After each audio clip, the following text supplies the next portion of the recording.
Hi Chris, how are you? Hi Rod, yeah, how you doing? It's a muggy day here in the shed. It's incredibly horrible. Even though it's not that hot, it's just muggy. And muggy is probably my word of the year. Like if there was a word cloud for this podcast, I think muggy would be in really big letters and Mac Pro would be really tiny, which is a sad state of affairs. But it's episode 235. I've got two thoughts about that. 3 podcasts ago, I called our episode Muggy times 3. I did see that. And I could run all of our transcribed podcasts through a word cloud and create one, and we'd very much see soon how quickly our biggest words were. Yeah, I'm not sure I'd want to know. I think the phrase, "it's not good, is it?" would absolutely sort of dominate. Yeah, that's probably a phrase I come up with quite a lot in reflection of most giant tech companies. I think that's fair. So this is a special episode, isn't it? Chris is on assignment next weekend when we'd normally capture this, so we want to get something out to you good people, and we thought we'd embark on yet another tier list. Yeah, I quite like the idea of this one. This was your idea. I think I said let's do a tier list of iPhone Pro colours because I thought that'd be interesting, but we all know S is going to be the only one in the S class, and then it would just be an argument over what goes where. So it's games consoles is the topic for today. Games consoles, and we've bent it a little bit as well. But mostly games consoles, I think it's fair. And these are games consoles that were officially pretty much released on the UK market, so there's nothing weird and wonderful in here like the Neo Geo or things like that only ever made. You could only get them as grey imports, and I think there was things like the MSX and other wild and wonderful things that I remember from my youth. I don't remember a lot of these things, so I'm going to be guided by you. I do know the majority, though, of the games consoles that we're going to talk about today. All right, well, we'll try this. I've got to say, the last time I've recorded videos of tier lists, it hasn't gone well, so let's hope the audio holds up, if nothing else. Okay, let's give it a go. Let's go, then. So, my immediate bending of the rules is I'm allowing the Commodore 64, the Commodore Amiga, and the ZX Spectrum in as consoles, because that's the way they were treated in the UK. Yeah, I think that's fair. Is that fair? All right, yeah, cool. Right, I can get behind it. Okay, and as we're talking, I'm realizing I've left the original Game Boy off this list as well, so we might need to keep that in mind. Let's start with something that I think we all know and love: the NES, the original Nintendo Entertainment System, which is a console from the 80s, if memory serves. Yeah, so where are we going to put that then? It's an interesting one to choose to get us going. Yeah, well, it feels like that's the start for many people. I mean, if I really wanted to start, we'll talk about the thing I started with myself, but let's try and do this. Did you have one? Nope. Did you play on one? Yes. A NES now, not a SNES, yeah? I did play on a NES. I played on a SNES more. I've never really had a lot of Nintendo until I was much older. So I probably came into Nintendo at the Wii, so as in personal ownership. But NES, no, a friend of mine had the NES and a SNES, and the NES came out in 1983, which I would have been 1. 1983 in the United States, so it was closer to the 85, 86, I think, in Europe and the UK. Okay. It took longer to come to us, and I think suffered as a consequence. There were less of them around, and I wasn't aware of many of my friends having NESs. In fact, what will permeate this is we kind of looked down on consoles for quite a long time. It was definitely the computers that I think were more sort of in the UK market. So just to remind ourselves, S tier is the top, A is good, B is all right, C is not very good at all, and F is failing. So I think in light of that, for me, a NES is never going to be an S tier console. I concur. On that. Where are we going to stick it? Well, I think it's worth a little bit of debate. I recognise what it did for the market, and it did introduce Mario and Donkey Kong and some of these characters we now know incredibly well to the world in general, and Miyamoto-san and others are responsible for that. So I think its legacy can't be denied. It's a massively important thing, but it didn't have the cultural impact. So for me, it's not rubbish, but I feel like it's B tier. Yeah, I could get behind that. I mean, it did bring, like you say, all that IP to the world, right? That was its lasting legacy, because you're looking for the next Mario game, right? Even on the console now, 40 odd years later. So yeah. I can get behind that. Yeah, okay, I'm comfortable with that. I think that's okay. For specifically for the UK market, I think it's fair to say. So it only seems fair at that point to then talk about the Sega Master System. That's where I was going to suggest you go. Which is, from about the same sort of era. I think as far as the UK were concerned, it arrived at more or less the same point of view, but for some reason, I don't know if this is just my impression of it, it seemed to have more penetration in the UK than the NES did. So I was going to say that, and I didn't know if it was just me misremembering, but it came into the EU in 87 to 96, I had this one that you can see, the big one, and there was a much smaller Master System too. And this was my first console that I had. It was all mine. And that will come up later as we talk about other things like the Commodore, because my brother had one of those. But this was my console in my room on my little 14-inch portable telly, and we played that thing to death because you didn't have all the games that you had now. And you can't quite see it in the picture, but it's lovely rectangular pads, like really inergonomic. I don't know if that's the right word, but like you're holding a little rectangle and you're doing that. And I did get the joystick for it. The joystick was amazing. So for me, this nostalgically is S tier, but that's just me because it hit me at that time when I had my own thing, and my bigger brother already had his own things and I didn't, and it was like a coming of age for me. So it's S tier in my eyes, but it's not an S tier console. But I think you're right. Sega was the more mainstream console here in the UK, late 80s, 90s, and then the PC was quite dominant until the PlayStation turned up. So I think this is probably at best a B tier one because you're going to talk the Mega Drive later. Yeah, I think it's hard to underestimate this. I mean, we're looking at this from our point of view, and I absolutely listened to you saying that it's an S tier thing, and I saw more of these than Nintendo's. It was just a thing. And if memory serves, this came with Alex Kidd pre-installed on it. You turn it on. That was the next one. That was the next one, was it? I remember that. Do you know what this one did come with? What was it? Some people call it Duck Hunt, when you had a gun, like a light gun, that you'd shoot against the screen and you'd shoot ducks as they fly. Duck Hunt was a Nintendo property, I'm pretty sure. Or maybe I'm misremembering the name. I will go and have a look. I'll let you talk about that while I just sort of prevaricate for a little minute. It is interesting that both this and the NES had square gamepads. Whereas as a gamer, a computer gamer, maybe more than a console gamer, and we're stretching that. I was used to joysticks from the Commodore 64 and things like that, and then I remember going around friends' house who had these consoles and the funny little square joypads that they had. But very quickly, I don't remember reflecting how much my hands hurt on these things when I was a kid. It's what you used to play the game, and it had some great games on it. And I might not be willing to push it into S tier, but I think for me, in my memory, it sits higher than the NES. Not to underestimate the NES, as we've said, but I feel like I could push this Master System into A tier. I could get behind that. So I lied. The game wasn't called Duck Hunt. It was called Safari Hunt. There you go. That's what I had. So you were right. And it had Hang On. It had 2 games built into it. It's fantastic. Hang On was the motorbike game, right? Your memory's very good. Yeah, Hang On was. I remember that because it was motorbikes. Come on, I'm going to remember motorbike fair play. I could get behind A tier. I love this thing, and I was a bit gutted when my mate got the second one. I was like, "Oh no, the Master System 2. What am I missing out on?" But no, this was really informative. Like at that time of life. So no, I'm comfortable with A. And I like that shape as well. I like the red on it. I think it was a more striking object. It was less under the TV friendly maybe than the NES. It sort of fitted in with your VCR, but this was all interesting shapes and things. So I'm happy with that at A tier. Okay, fair enough. Right, the Atari 2600 VCS video cassette system. Is that what that stands for? I did not know that. Yep. So I did play on one of these. My gran had one of these, and I probably even played on it back in like the late 90s because we lived with my gran for a while. And I love this thing. Like you pop the cartridges in, bit of Pac-Man, bit of Pong, a nice bit of wood on the side, and it's so iconic, isn't it? The look of it. So what do you think? So this was my first console, even before I had a Commodore 64. I remember my dad. I grew up in Saudi Arabia, and he'd bought a couple of sort of the early sort of Pong type games, which you had pads and you'd move things up and down, and it was tennis. Some of them came with a light gun and overlays you'd put over a screen. And then one day he came back with this thing, and it had Space Invaders. And I vividly remember sticking in the cartridge, and it had basically an on-off switch, 2 joysticks. You stuck the cartridge in, you turned it on, and you were off to the races. This thing was a hell of a console for me. It was literally, it blew my mind that you could swap the games around, because all the consoles before that, you might have had a choice, variants of all the same game, but this was all new. It was colour. It had games you'd recognise from, not that we had, it's been in arcades very much, but I knew what Space Invaders was. And as you said, later it had Pac-Man, later it had all sorts of amazing, Pitfall, all these sort of classic games from this era.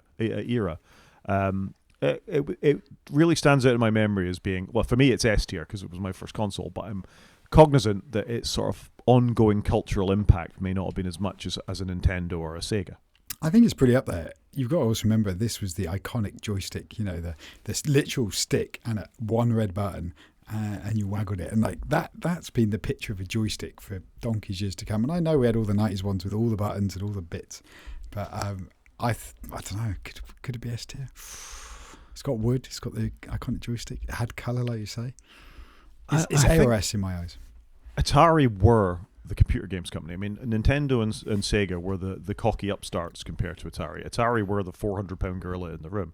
And this was released in the United States in 1977 and in the EU in 1978, which is probably why I remember it, because I wouldn't have been, very old at all, I think, when we got hold of one of these things. I would have been, I'd have been 4. I didn't know if you wanted to give away your age, but there you go. Well, I've given away my age. Not that precisely, but yeah, so I have very fond memories of this, and it has always left me with a sort of rose-tinted spectacle for Atari's products, really, even though they're not the company they were. And with their Apple links, obviously Steve Jobs and Steve Wozniak worked for Atari for a little bit as well. Yep. So we're leaving it S. I could be pushed down to A, but I think for the moment, let's leave it at S. We can always move these around a little bit as we go along, but I think that's reasonable. I'm just looking in the Wikipedia entry for it, and its best-selling game was Pac-Man, and that's not a surprise. Pac-Man was, that was amazing. It was absolutely amazing, wasn't it? I think we'll leave it at S for now, and we'll see how we get on. Let's talk about something that I don't know if it's more controversial or what, but one you might not even remember, the 3DO. No, you're going to have to talk me through this. So this was a guy called Trip Hawkins, who later went on to found a little company called Electronic Arts. Released a console based on CD, and I think the history of this is that it was going to be Sony's technology underneath it all. And they'd started a rival deal with Nintendo to build the next generation Nintendo with a CD. That relationship fell apart. Obviously, Sony went on to release the PlayStation. I think I'm getting that right. I may be conflating a couple of stories here. And the 3DO launched in the UK, and I remember going into a Virgin Megastore, if you remember them. You're showing your age now. A Virgin Megastore. We had Tower Records back in those days as well, and seeing these, and it wasn't, the 3DO was a standard. There was a bunch of Japanese companies made them, Panasonic and Real and a few others, and it was just an interesting format, really. It came with its own sort of CD-based technology, had a couple of interesting controllers, more like the 16, well, it was a 16-bit console, but more like the SNES and the Master System to come. It had a rounded-off joypad and all the rest of it. Really quite high resolution graphics because it could stream them off the CD or off the CD at that point. And I remember watching a basketball game being demoed in the store and being absolutely blown away. However, nobody bought one. Do you think this was a bit ahead of its time in that it's like a PC in a box, and they ultimately got it right, but it was just too advanced? It just I think you might be right, and I got my dates wrong there. It was 1993 that this actually came out. So, it was a 32-bit console, not a 16-bit console, and it really showed the 32 bits for what it was. Because if you compared this with a sort of add-on cartridge for the Sega Master System, the 16-bit Sega, it had a 32-bit plug-in thing that you could get for it to upscale stuff. This was in another league. It was more expensive, though. I mean, it launched at $700. That's a lot of money back in the early 90s, isn't it? That's like, I don't know, I'm making up a number now, like 1,500 quid today. It is, but you think its main competitor would have been well-established brands like the SNES, upcoming things like the PlayStation and the Mega Drive and things like that. They never really had a chance in the market. So it's one of those things, it's like a could have been more than anything. So for me, and you don't even remember it, this is probably F tier. I think so, because it's lasting. Whilst I think they technically got a lot right by reading the specs, it just didn't have that cultural impact, did it? No, I would agree with that. Okay, what do we fancy next? Shall we do the Atari Jaguar, just to keep the Atari theme going? Okay. And the sort of maybe failing consoles going. Do you even remember the Atari Jaguar? No, I'm aware of the name, but never seen one. When I saw the picture of the controller earlier, I was like, I can't remember what that was. So Atari lost their way pretty badly. There was the 2600, and then they released a 520, which was an upgraded version of the Atari VCS. They started to lose their way, mostly because of competition from Sega, Nintendo, home computers, and all the rest of it. And they released a 64-bit console, I want to say. I should probably check my Wikipedia links to make sure this is absolutely the case. But I remember the Jaguar as being a 64-bit console, way ahead of anybody else. 32-bit RISC architecture for the graphics. 32-bit, there we go. 32-bit 16-bit CD quality sound. Yeah, it was an amazingly spec'd machine, but it only had one game. And that game was Tempest, written by Jeff Minter, who obviously is local to my part of the world. He lives sort of over Carmarthen way, known for making all sorts of amazing games for the Commodore 64. Tempest was a fast-paced arcade shooter, exactly the kind of thing you'd want to do, but it was the only game you could get. Sold badly, vanished from shelves almost immediately, actually. I remember there being like an offers. You used to be able to buy computer games in W.H. Smith back in the day. And I remember going into W.H. Smith to look to buy some games. And on a shelf was an Atari Jaguar and a copy of OS2 next to each other. And I thought, they've just put all the rubbish things together. That's quite a graveyard of old tech. Why has the controller got 1 to 9 and then a star, a 0 and a hash, like little buttons on it? That seems quite bizarre to me. I don't know. It was a very poorly considered console, and this was truly when Atari had lost their way.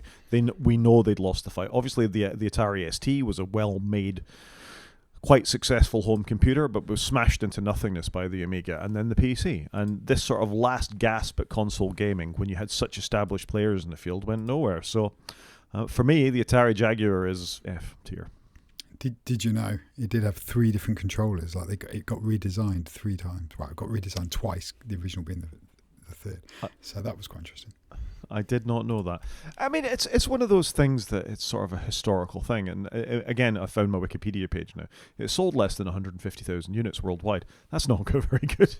It's not very good at all, is it? So it's F tier, isn't it? Done.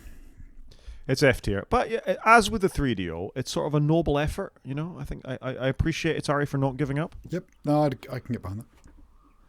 Let's do sort of the thing that sort of maybe changed and reintroduced console gaming for lots and lots of people. The Super Nintendo Entertainment System, or SNES, which I think was called something else in the United States. I don't know, but I will go and find out. The SNES. Now, I didn't have one, but I did play on one. And I remember playing Donkey Kong and having my mind blown of like, whoa, you can just play this game. This is amazing. For me, it was Street Fighter 2. I went around my mate's house. I was selling him my Commodore 64. No, my Amiga, actually. And he had a SNES. Why he needed an Amiga as well, I'm not entirely sure. And he had Street Fighter 2. And he had Desert Strike, I want to say, as well. Oh, where you fly the helicopter. Where you fly the helicopter around, yeah. Fond memories of that game. And this probably a bit controversial now. No, it probably is, but although it's been remade recently, something similar to it has been remade. Microprose as a brand is back, and they have remade some sort of chopper type thing like Desert Strike, and there was a couple of Strike games, and yeah, definitely controversial now. Where I was going with this was a hell of a thing. This is the first console that made me think, oh, actually, you know, these things can stand toe to toe with the computer gaming that I was used to, with interesting, fast loading games that were reliable. The controller you could hold in your hand for hours. You could sit in front of a TV with your mates and you could both play at the same time. And I didn't even play Mario Kart at that point, or Super Mario Kart as it would have been. It was literally Street Fighter 2. I was like, this is incredible. Yeah, my friend had Street Fighter 2 as well, and he would floor me every time. But it was cool, isn't it? It was the real progression of that. Even if you only had one controller, passing the controller around if you're playing single player. Obviously, it was wired. But then that 2-player, like you say, the Street Fighter, it was really accessible. And this became very mainstream very quickly. It really did. And again, Nintendo obviously learned the hardware stuff. They made it look a little bit more interesting than the original Nintendo Entertainment System had been.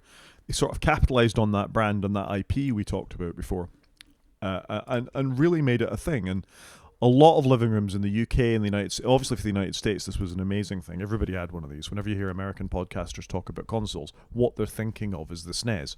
And they were rarer here, but I think it was still quite special to be able to use one, play one, and the games were just fantastic. No, I'd agree with that. So we go in S tier or we go in A?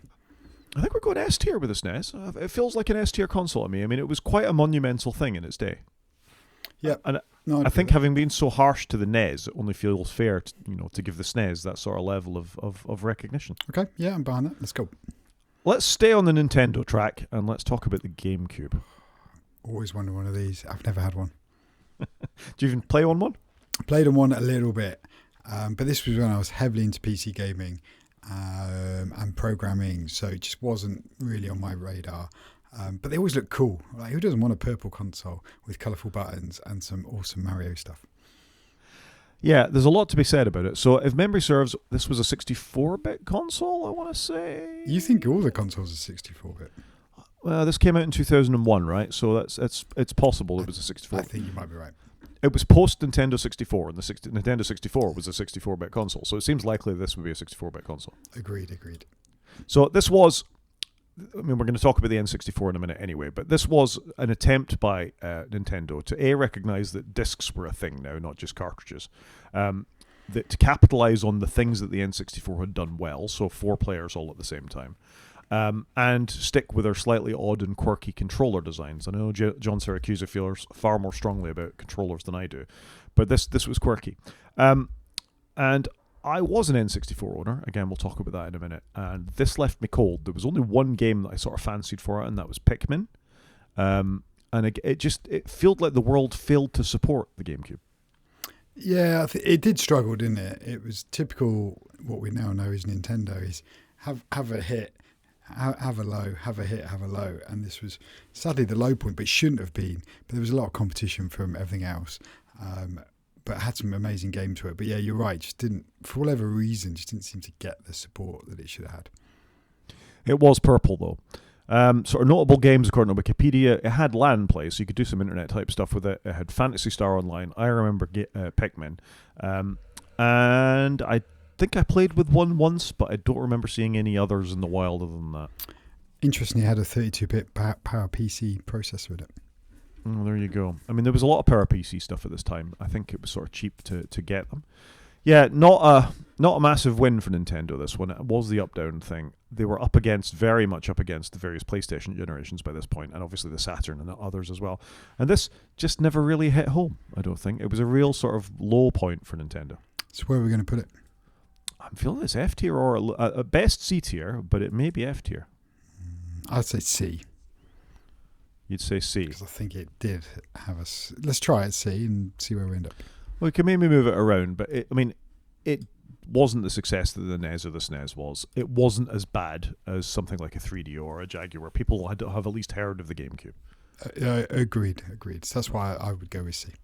Okay, well, on a similar note then, let's move straight to the Dreamcast, which was Sega's go. And sadly, and this may sort of point to where we're going with this anyway, Sega's last console. I was just about to say, wasn't this their swan song? This was Sega's last console, and it was a really interesting device, I think it's fair to say, the Dreamcast, that it came with an Ethernet port, and I think it had an onboard modem as well, if memory serves. So it had a couple of sort of real innovations in console land. And the other thing it had this thing, it was called, I want to get this right, VMS, I think, which was like a virtual memory system where you could take your memory cards. The idea was you could take your memory card out of the controller, go around at your mate's house, and your saved cars in your garage or your fighter stats or whatever it was would be stored on the game card. That's quite You could cool. slot that in your mate's thing and pick up where you left off. It ran on CD-ROMs. It came out in 1998 in Japan and 1999 in Europe and America. And had done a lot of things right. You know, it had good 3D hardware, which the previous console from Sega didn't have. They'd obviously thought about it. I'm pretty sure you could run a variant of Windows CE on this, if memory serves. It does say compatible with Windows CE. What did the CE stand for? Can you remember? It was like Consumer Edition or something. Okay. But the point of CE was they could actually write games in a developing environment that, you know, Windows developers were familiar with. And that's one of the reasons they went with it. And I think sort of their internet connectivity and stuff. Yeah, a very interesting, noble attempt. But what it didn't do was take over the world. And at a time when people were moving more towards computers and consoles that had clearer sort of purposes. And let's face it, Sega had some good IP. They had the Virtual Fighter series, Virtual Cop, all that is Sonic the Hedgehog. How did you list Sonic last? Like Sonic's number one. You think Sega, you think Sonic. I never got on with Sonic. Master System played Sonic to death. I mean, for me, Virtual Rally was by far the best thing that they ever did. Sega Rally. Sega Rally was, which, you know, we'll talk about that when we come to the Saturn. But this was a console that I remember thinking, should I get one of these? Because I'd kind of become a Sega fan at that point, and it just never did for me. And never played on one. What tier is this going in? For me, this is either F tier or C tier. It's F tier, Rod, in case you were unsure. I was slightly unsure, but that's what we're saying, is it? It's F tier, is it? That's what I would go with, but happy to debate. No, I don't think I can debate you too hard. I think it's a bit of a shame. If we put the 3DO and the Jaguar down here for being noble efforts, then this was a noble effort. It's possibly even sadder because of the history Sega had and it being the end of an era. Yeah, it's sad they went out on a very damp squib at the end. They went out on a low point, didn't they? They really did. Okay, all right. Well, let's mix it up a little bit and do a computer. Let's have the ZX Spectrum 48K. Never had one of these. Good friend had one. You had to have a tape, didn't you? And you type all your programs in. If people are watching the video, it's quite interesting watching Rod try and navigate here. Like I say, not something I had, but I always liked the idea of it because I had a keyboard, and I was like, oh, it looks quite professional. So yeah, good friend of mine had one. Did you have one of these? No, but I had a very good friend who had one. And obviously, I read all the computer games magazines at the time, most of which were multi-format. So the two big ones when I was a kid was Zap 64 for the Commodore 64 and Crash for the ZX Spectrum. And games would come out for both. You know, you'd get one, you'd get the other. And it was probably the 128 Spectrum that sort of really made it. But this one, you're right. You had to type all your games in by hand when the first generation of them came along. You'd buy a computer magazine or a programming thing. It wouldn't have a debugger. You'd sit and have to write the whole thing in by yourself. But I think what I liked about it is it eventually did have a tape drive and all the rest of it, but it represented potential. They were very affordable at the time. They weren't, less than a couple of £100, I think, in the United Kingdom. Maybe a little more at launch, but they certainly dropped in price very, very quickly. And the Spectrum and the Commodore 64 dominated the UK market. You were far more likely to find a computer in somebody's house than a console, I would say. Yeah, I'd agree with you there. So where are we going to put this one? So if it was this was a computer thing for nostalgia, I'd be rating it higher. But in terms of all these consoles and things, the very best it can expect from me, I think, is C tier. Is that harsh? I was going to say B, if I'm being honest, because I think it's in the middle. Like, it's very iconic. If you show people one of these, they know what it is. It's got to be a step. It's got to be a step above a cube, I think. I don't know. Happy to discuss. Spectrum above a GameCube. Spectrum above. I think it very much depends on the era you looked at it. If you gave my kids a GameCube and they gave them Spectrum, GameCube which one every day of the week? They'd pick a GameCube every day of the week because they'd be able to stick a disc into it and start playing a game. They'd be able to use it and know what they're doing. But the same could be said of the Dreamcast. That is true.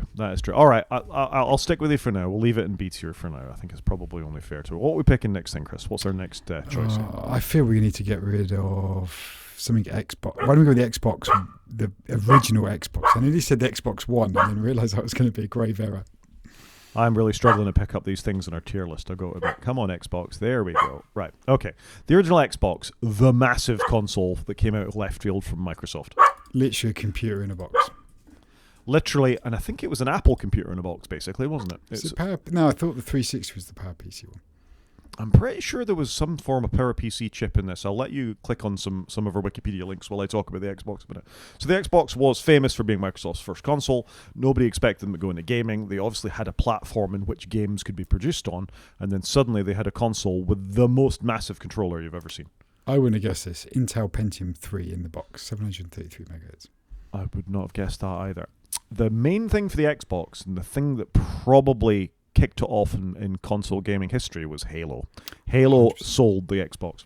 Yep, 100%. So this came out in 2001 in North America, and Europe was 2002. So we had about 6 months between them, basically. I always wanted one of these. Nearly bought one, because this was going up against the PS2 at the time. And it looked cool. It was green, it was big, it was fresh. They did something a bit different, and it was quite cool. And to be fair to them, that controller design of the dual analog sticks on it became just as what you expected to see on consoles, and in a better shape for your hands than what Sony was offering at the time. Had some amazing games, Abe's Odyssey, obviously. My brain's gone blank. Halo, as you've mentioned there, and it sold them an awful lot of consoles. It didn't have the reliability issues I don't think the later Xboxes had. They sold quite a lot of them. 24 million units sold across the world.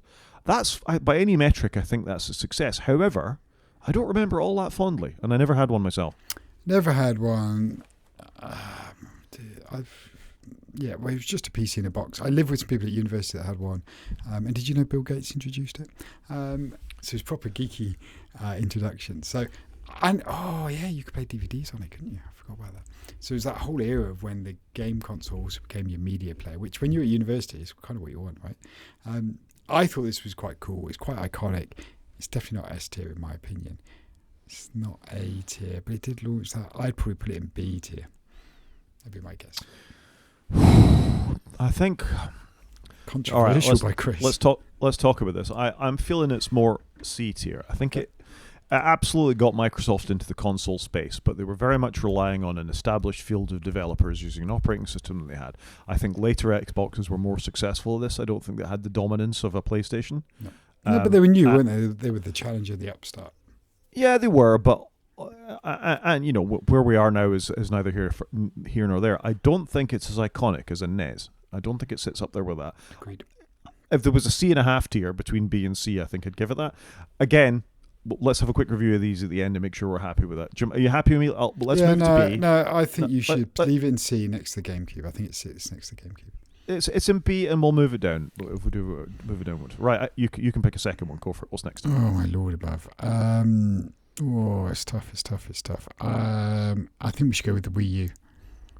The Wii U, which I can't even see. Here we are. You don't need to drag. You don't need to drag it very far. No. Well, if it'd let me drop it down, that would be nice. No, it's the Wii. You want the Wii U? Oh, you want the Wii U? Wii U. Oh, I got the Wii U. All right, hang on. So the Wii U, successor to the Wii. Wii was obviously a massive hit when it was released for lots of reasons. Our tier list thing is annoying me. There we go. And I've grabbed the Commodore 64. It's not going well, Chris. It's great watching you use this. So for me, the Wii U, it came after the Wii. It's probably a period of life when I wasn't really looking at gaming as much as I used to. And so it passed me by a little bit, the Wii U, I must say. But I think it passed a lot of people by because for whatever reason, it just didn't have the impact of the original Wii, even though obviously it shared the name, shared the white aesthetic. For the listeners, Rod is a little bit sidetracked trying to find this Wii U. We may have to come back to the Wii U. But what the Wii U did, though, was tee up the Switch, didn't it? Which is arguably one of Nintendo's biggest ever consoles, and certainly the most popular one. So we've got every other console in the tier list apart from the Wii U. It's not letting me pick it up. It's letting me add everything in, but it's not letting me pick it up. So for me, the Wii U, it's probably F tier. I don't know what your thoughts are.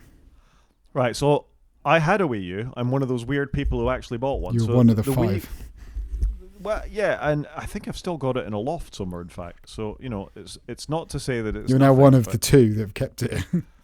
Yeah, it's one of the... I managed to get it in the end. That's quite difficult to do. Bravo. Yeah, so the Wii U, it was a console, and the idea of Nintendo was you could walk away from the console if you didn't have a TV, and you could play the games on the pad in front of you, and then you could still plug it into a TV.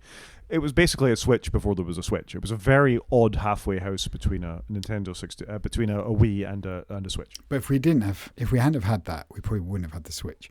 They needed to go down this path, I think, to get there.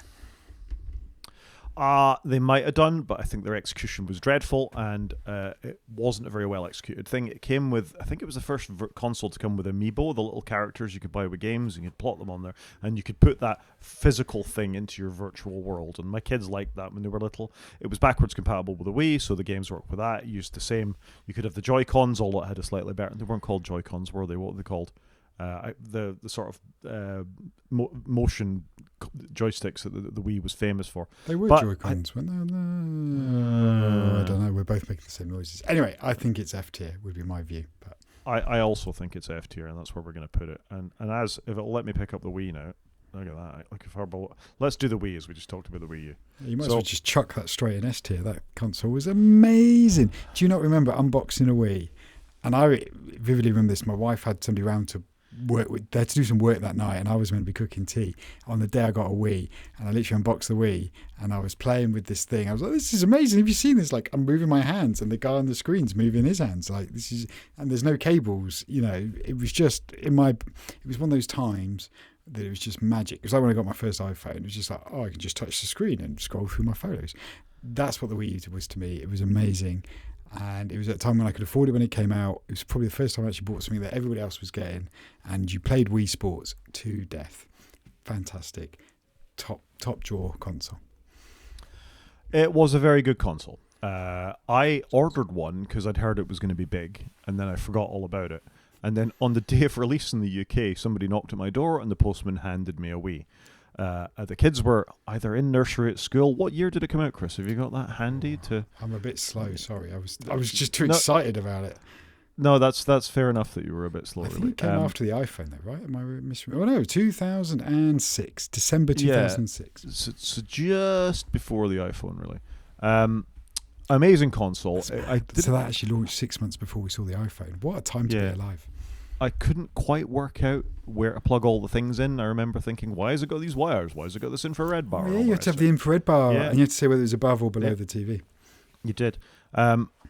If memory serves, it didn't even come with HDMI. It was still the old Euro SCART connector thing. It did, but you could buy a component upgrade, which is really odd, and then you could HDMI that if you wanted to. Yeah, so 2006, in December the 8th, 2006, in the UK, we had it. It wasn't very expensive. I think it was like 250 quid or something like that. And it was, in typical Nintendo, not amazeballs for graphics, but just had a great playability games. And you get your mates round and you'd all have a go. You go temping bowling and play golf or whatever. And it was one of the few things that I remember the whole family being able to use. My parents used it, my kids used it, we used it. You know, it had adult games, it had kids games, it had that new sort of style for Nintendo. This is where it all came together again. It has the same sort of... It's funny that it's next to the SNES. You could almost say it's my kids' generation, certainly, most impactful console. In fact, this was so popular, my parents actually bought one. I don't think my parents had ever bought, except buying me the original VCS and maybe my Commodore 64 back in the day, had ever bought anything with the purpose of A, them messing around with it, and B, having something for their grandchildren to play with when they came up. It was that influential that everybody was buying them.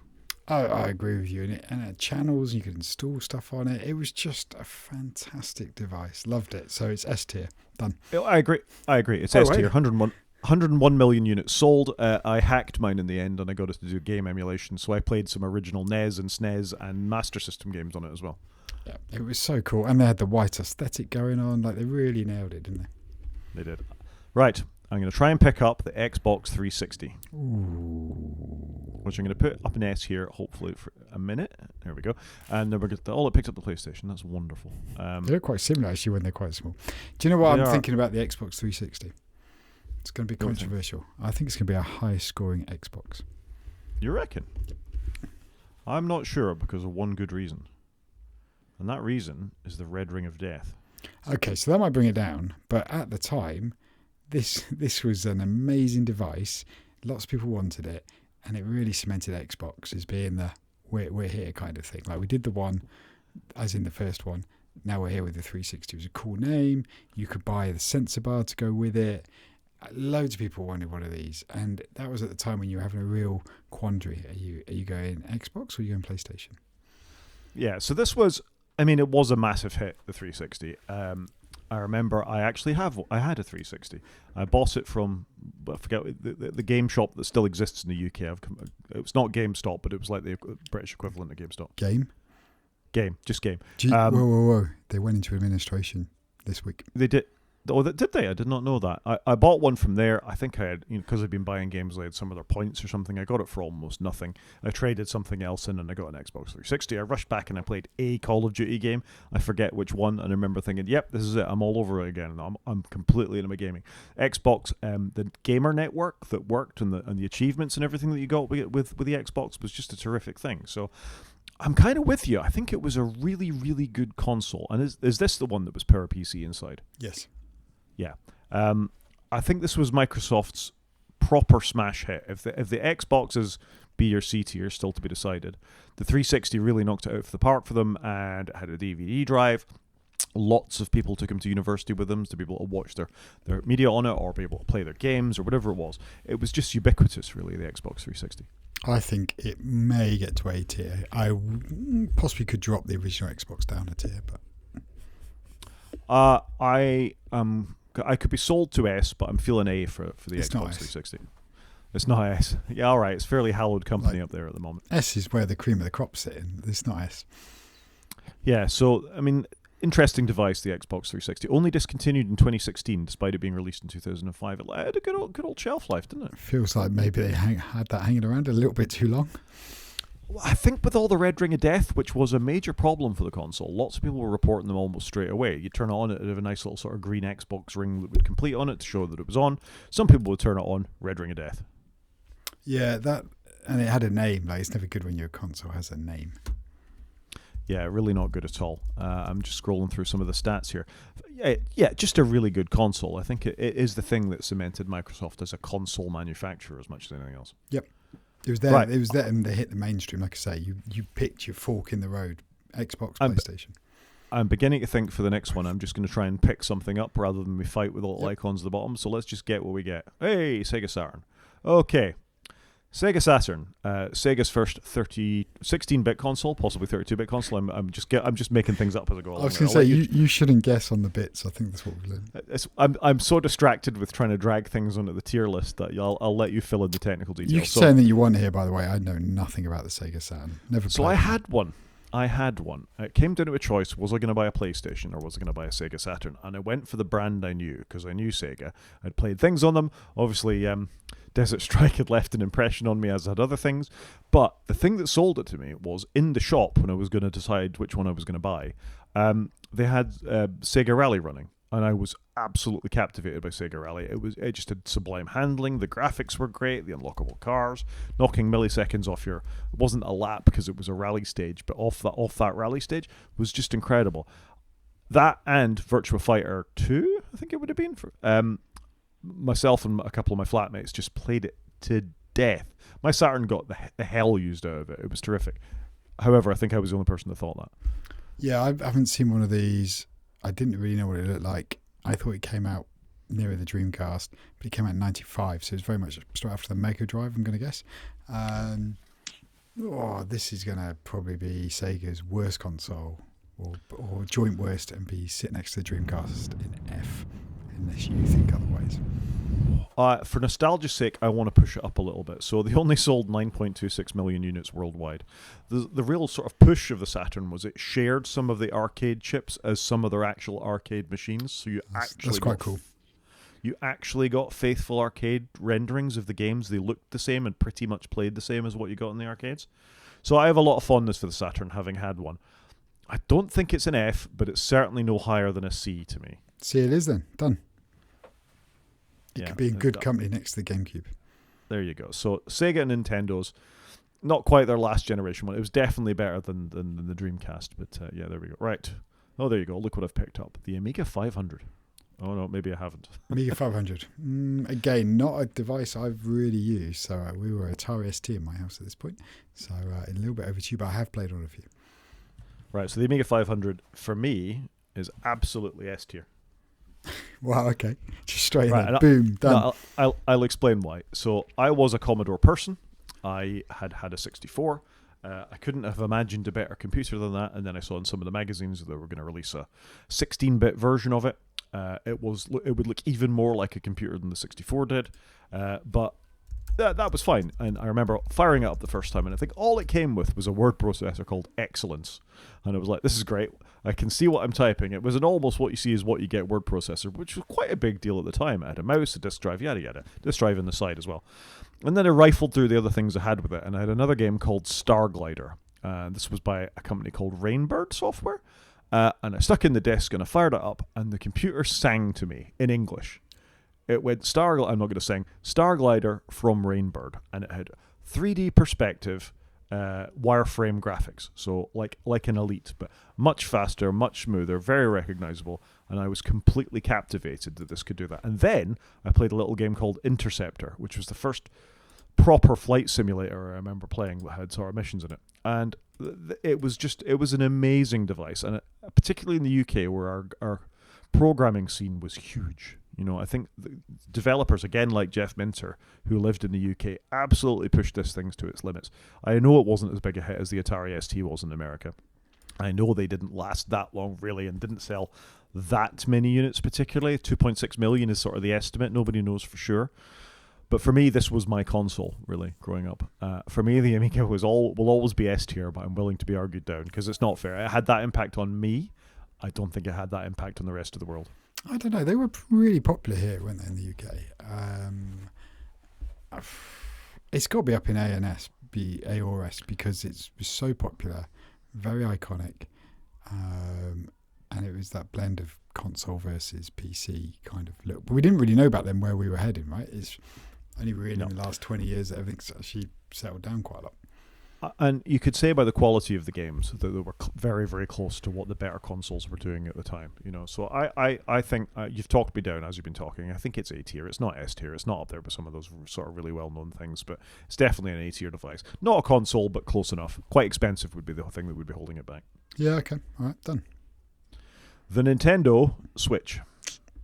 Chuck it straight in S. It's done. No, I disagree.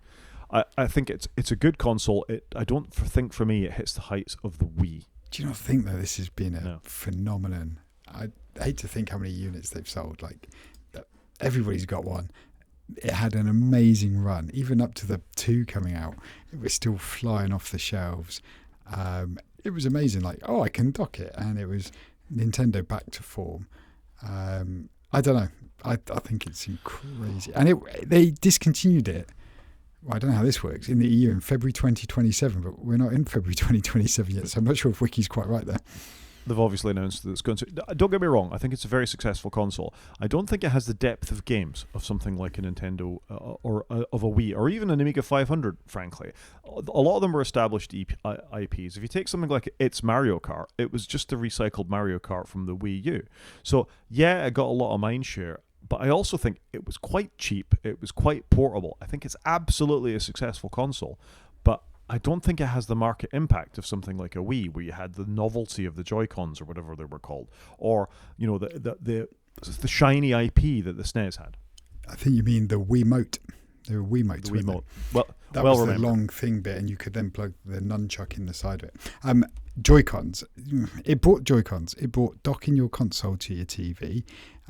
It did already done with the Wii U. Did 155 million units. It was colourful, which they didn't do enough colours in.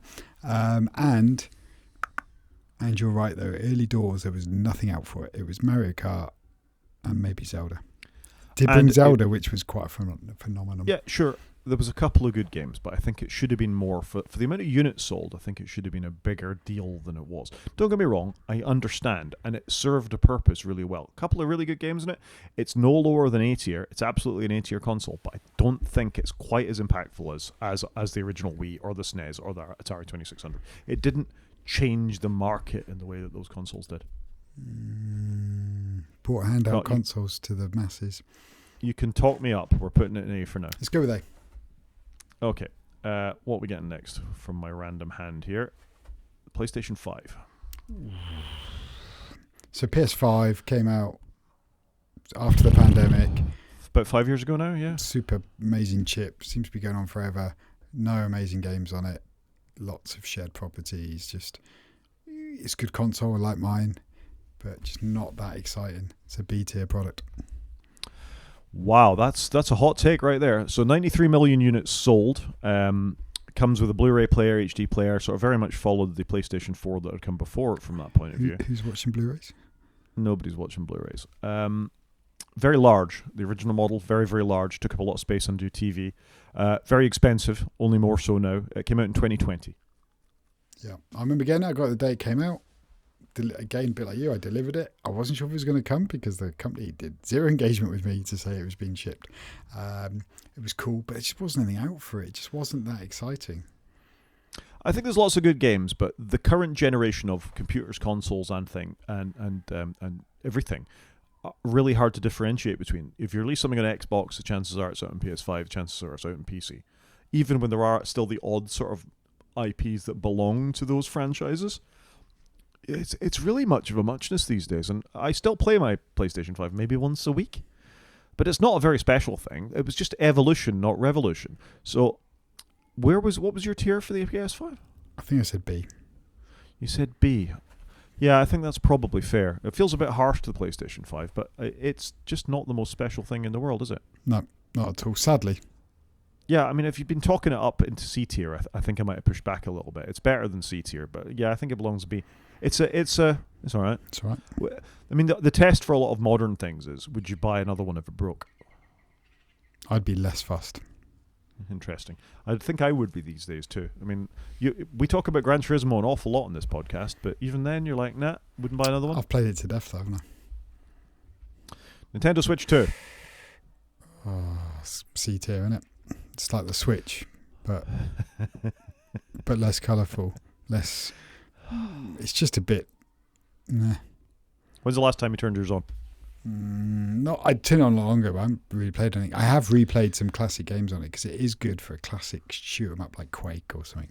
But it's just if mine broke today, probably wouldn't replace it, to use your previous analogy. So it's a nice console. It's good. It's improved on everything. But how did it take 10 years to come out when it should have come out probably 5 years ago? I agree. It's not special enough. I think it's as with the PS5, it's evolution, not revolution, and in many ways suffers against it. It has got a more powerful processor. It has got a bigger screen. It has got better designed Joy-Cons and all the rest of it. But the games for it where are they? Where are they? Most people, I think, are still playing original Nintendo Switch games for it. The only thing that's really any cop is the new version of Mario Kart, and you can't just play Mario Kart. It's a very average device, and I agree with you. For me, it lives in a very average tier. Yeah, sadly very average. It's good, it's fast. You know, they've improved. To be fair to them, they've improved everything they needed to improve, and they haven't regressed. Like, big tick, well done, because not everybody does that. But it's just not that. It's just not that exciting, and it's hard to recommend it to anybody. Agree. I'll let you pull up the stats while we talk about the Sega Mega Drive. Well, let me pick it up. There we go. So Sega Mega Drive, obviously the follow-up to the Sega Master System. 16-bit console. Correct. Yeah, that's I got one right. Hooray! Must have come out in the late 80s, I think, as a sequel to that. 89. And I'll let you talk about the stats a little bit. It came out in PAL in 1990. PAL in 1990. So that's when we'd have got it. Look, this is Sega's highest device in my opinion. This is S tier.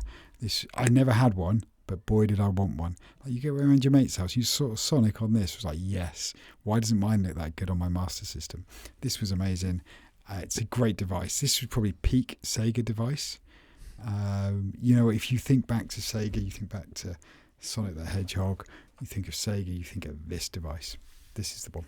It's not as good, obviously, as some of the newer devices that they did, but cultural impact, it was their best device. So this would be the games like Sonic the Hedgehog, Echo the Dolphin, all those kinds of things. Super Dolphin, yes. Yeah. Well remembered. Yeah. Absolutely some influential games on there. Things like Panzer Dragoon, I think that might have come out for this as well.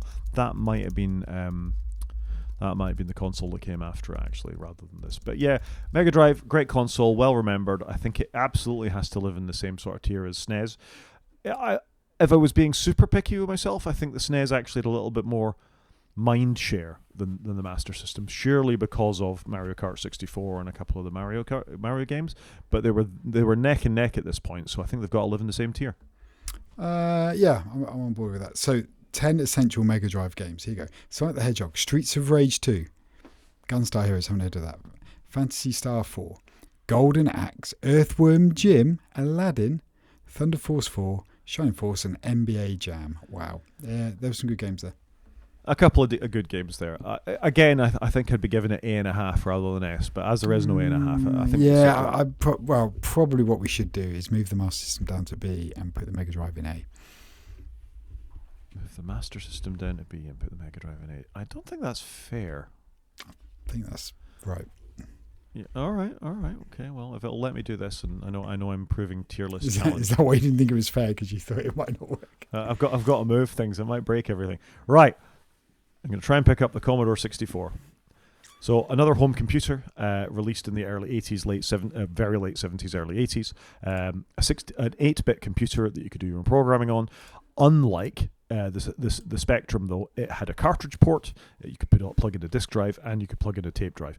The games were incredible. They were colourful. The sound chip was amazing. It was beige, and you can't go wrong with a beige computer in the 80s, can you? Absolutely iconic device. The loading screens flashed lots of colours at you, but the games are off the chart. I had so many games for my Commodore 64. I think if I hadn't had a Commodore 64, I wouldn't work with computers today. Wow, that's quite a statement. It's true. I do like the Commodore logo. Do you remember we looked at that Commodore phone recently? I remember one of these. My brother's still got this very one sat in his garage probably. It was cool. Oh, I don't know where we should put it though. I don't think I've got an opinion on where it should go so much because I never really played on it. Because I want to put it ST when I was growing up. I want to put it S tier but that's just for me. I do think without the Commodore 64 and the games that were on it, lots of programmers that went on to be really influential down the line would not have made the games that they did. And I genuinely think it's responsible for some of the great games that we've got these days, as well as some of these other S tier consoles, obviously. For me, it's an S tier device. Okay, all right, let's leave it there and let's move on to the next one. The PlayStation, the original. It's got to be S tier, isn't it? I never had one. You never had one? I had one. Big PC gamer at this time in my life. When I got a bit fed up on my Saturn, I hawked it in and I got a PlayStation instead, just for Gran Turismo. I should have done because I love Gran Turismo, but I don't know why it just passed me by back then. I was a PC snob and not a console person. But I'll tell you why this is S tier, because I'd go into nightclubs when I were a young man and they would have PlayStations in the corner playing them, and it's the first time I remember gaming being mainstream and not just for nerds. It was for normal people, and lots of normal people bought PlayStations and absolutely loved the hell out of them. They played Wipeout, they played Gran Turismo, they played all the other things, that Crash Bandicoot, all the games that were on the original PlayStation. It's just a legendary console, and Sony went from nothing to being the big dog in the market with this thing. Yeah, fair. Okay. Yeah, I get behind S tier, and it was cool. It was grey. It wasn't beige. It was grey. It wasn't black. It was grey. So very iconic. I think the developer one was black. I think you'll find. Oh, well, that sounds quite cool. I wouldn't mind one of that. It was very cool. PlayStation 2. Now, for me, this would be the S tier PlayStation because this is where I came into PlayStation. Had one of these at university when I knew you. Played the hell out of this thing. Grand Theft Auto 3, Vice City. Vice City, I love that game. Played that so much. And obviously Gran Turismo. So this for me would be my S tier, but it's probably more of an A tier console. I'm not even going to fight you on this. I think it is an A tier console. Just because the PlayStation set the thing, what this did was, as we've talked about with the other consoles, was evolution. It did everything else really well. It was a really iconic design. I remember the logo. You could switch it to being horizontal or when it stood up. It played played DVDs. There was a network expansion pack for it, but it was very much an evolutionary thing. But it cemented what the PlayStation started out to do and gave them that dominant position. And you could, if you had the networky thing, put a hard drive in it and load up all your games. You could. Let's not argue about this, Chris. Let's just bang it straight into A tier. It's a great console and very much of its time. The Xbox One. Is that a console? Yeah, it's a console. Did anybody notice when it came out? I had one. I will say, this is where Microsoft lost their way with their naming. Xbox, Xbox One, Xbox One S. What's going on, Microsoft? Yeah. Agreed. They messed up their name because nobody knows what the order is. For me, this console just completely passed me by. Like I say, I had one. I gamed a lot on it, but I don't think it really made that much of a dent in the market. People who were very much into Xbox and their gamer tags and all the rest of it were very, very keen on it. I think it sort of cemented those Xbox players.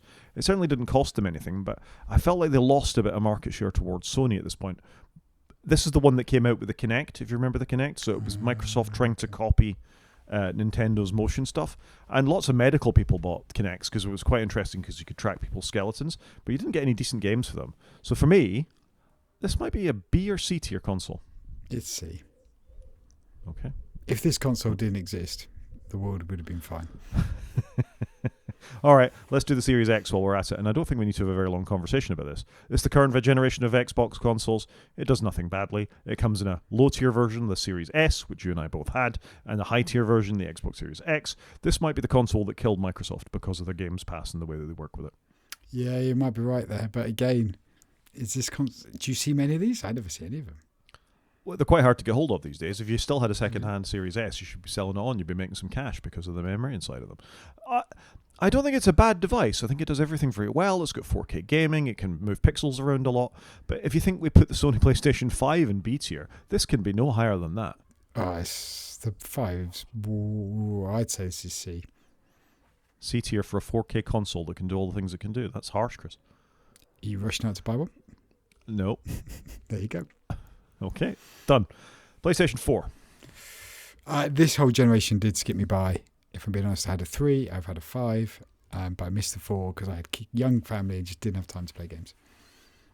I've had all the PlayStations. I had a PlayStation 4.